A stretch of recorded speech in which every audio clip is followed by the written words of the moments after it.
बाबा साहब भीमराव अंबेडकर जी का नाम आता है तो कहते हैं कि ब्राह्मणों ने उनके साथ शोषण किया, ब्राह्मणों ने उनके साथ छुआछूत करी, ब्राह्मणों ने उनको पढ़ने नहीं दिया। यानी जैसे ही बाबा साहब का नाम आएगा यानी ब्राह्मणों में और दलितों में वैमनस्व की जो छवि है वो तुरंत हमारे मन में आ जाती है। ठीक है, ये आधा सच है, लेकिन आधा एक और सच है जो किसी ने हमको नहीं बताया।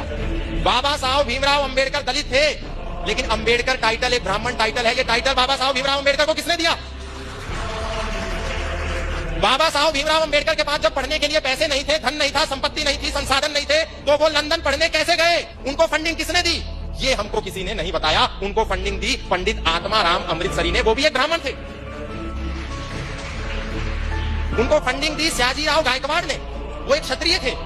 उनको फंडिंग दी छत्रपति शाहू जी महाराज ने, जब उन्होंने वहां से लौटने के बाद सोचा कि मैं अपना एक अखबार निकालता हूं, तो उसका नाम था मूक नायक। लेकिन अखबार को निकालने के लिए पैसा नहीं था। उसने पैसा दिया, छत्रपति शाहू जी महाराज ने दिया। अखबार को निकालने के लिए अनुभव नहीं था। उसका पहला संपादक कौन बना? पंडित आत्माराम अमृतसरी बने, ब्राह्मण थे। लेकिन हमें नहीं बताया गया भीमराव अंबेडकर जी को अंबेडकर टाइटल, ब्राह्मण का सरनेम किसने दिया? उनके ही एक टीचर ने दिया जो कि ब्राह्मण थे।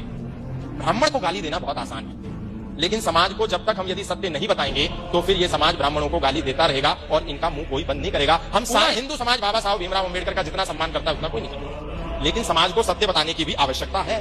कोई राजनेता खड़ा होता है ब्राह्मणों को गाली देता है, कोई सामाजिक कार्यकर्ता खड़ा होता है ब्राह्मणों को गाली देता है। किसको देखो ब्राह्मण को गाली देना सबसे आसान है।